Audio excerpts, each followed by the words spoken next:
There are a number of different ways to capture a centric relation record.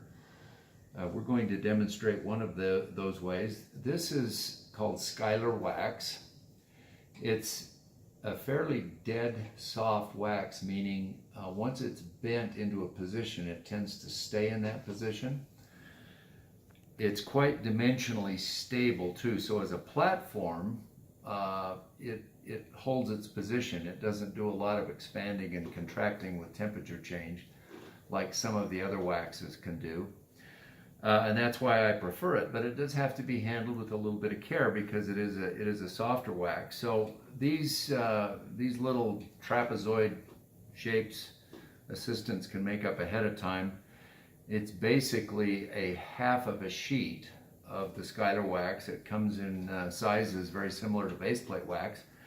And so if you cut that in half and then fold that in half into basically a quarter, two thicknesses, and then just trim the edges so it somewhat matches the arch form, those can be made up ahead of time and very easily used for this. So because there is in most people's mouth a curve of spee, I'm going to go ahead and start to create the shape for the platform by putting a little bit of a bend into it.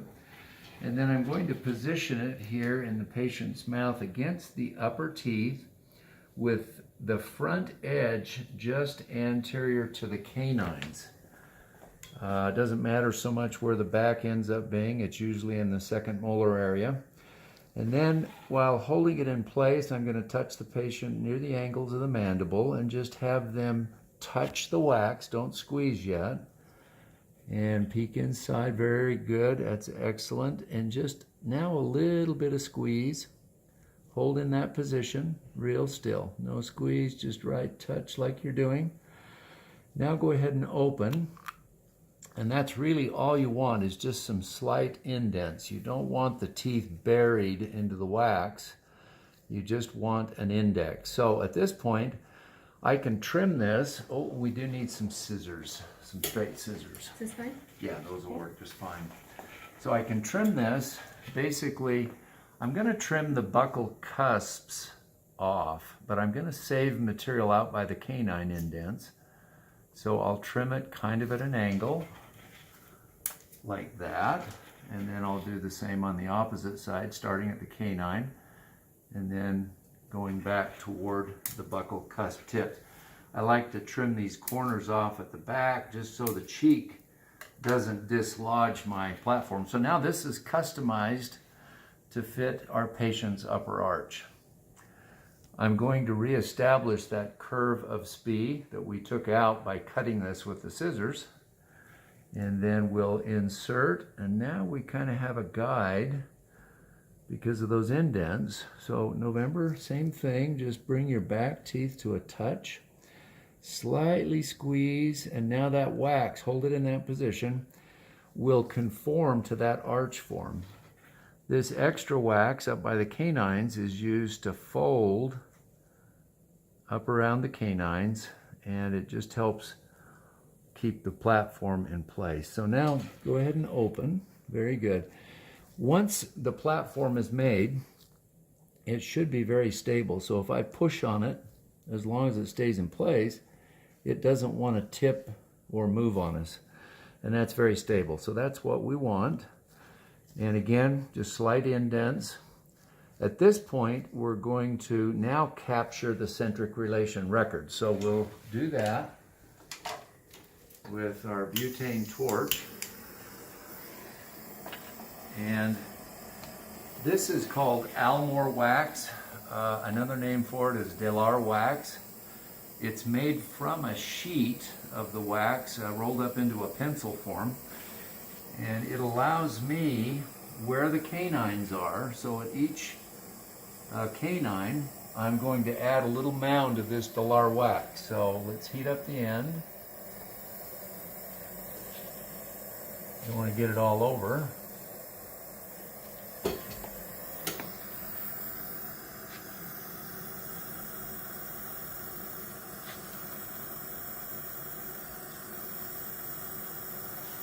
Okay, so something like that.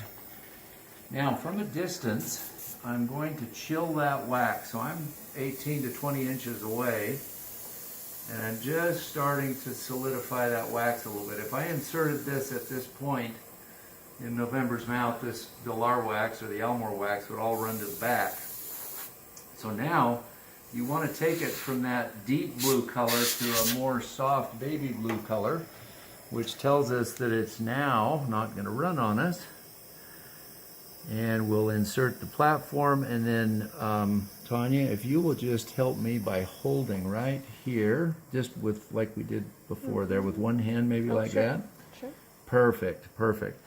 Now November, just relax, and as if you were going to bite on your back teeth, just touch into that wax. Just touch. Very good. Squeeze. Hold it right there, real still. Just enough to put indents into those two little mounds of soft wax near the front. Now, Tanya, you can let go. I'm going to hold on like this. November, just slightly open. Good. And close. And open. And just a light tap tap. She seems to be closing very repeatedly into that record. So that's a pretty good indicator that we have centric relation. We don't know for sure, but she's repeatedly closing into that position. She has comfortable, healthy joints. And so that becomes the front part of the centric relation record. And all we need to do now is add something for stabilization in the posterior area. So we'll go back over to our Almore wax and add a couple of mounds in the posterior. You have to work a little more quickly on these because we don't want these to set up. We want these to stay soft. Otherwise, so let's have you now just relax, and as if you were going to touch in the back again, November, open a little bit. There you go. Now touch, squeeze a little, and hold real still. So we're going to chill the wax in the posterior segments with the air. If that wax in the posterior, as you're making those two mounds in the posterior, if that wax starts to solidify a little bit, and you go to take a centric relation record, you could indeed distract the condyles downward a little bit. So that in the back has to be very soft and passive, so that as the patient closes, those lower canines go right into the same record that they had made before, and you just pick up two additional stabilization points in the posterior. So let's check it again. Go ahead and just slightly open and tap tap. Very good. Okay, now go ahead and open. I'm going to have you tip your head back just a little bit. Stay very relaxed, November. And we're going to do a bimanual method to help verify. So now, same thing, November. Just lightly touch. Very good. Why don't you stabilize that just a little, Tanya, if you would, with one hand. That's perfect. Now just a little bit of opening, November. Good. And light touch. Slight open, very slight. And touch. She seems to be closing repeatedly, whether it's on her own, whether it's bimanually, or another method to help verify is just a little pressure downward. And I mean down towards the patient's feet, not down to the ground or back. We don't want to distalize the condyles in any way. So slightly open, just a little bit, and then touch again. And there we go. There we are. Now just lightly open, touch, and tap, tap. Good. Very consistent. I think we can go ahead and open now. I think we can rest assured that we probably have a very accurate centric relation record. We verified it with 3 different techniques, and she seems to be consistently closing into the same spot. So we need to set this aside. Again, we do treat it with a little bit of care, so I'm just going to lean it up over here. And that really is all we need for that segment. We're going to talk later about other ways to help find centric relation if you're having trouble. November seems to be very easy to find that. Not all patients are that way. And so I'm going to show you some techniques next to help find it for patients that might not help you out as much as November is.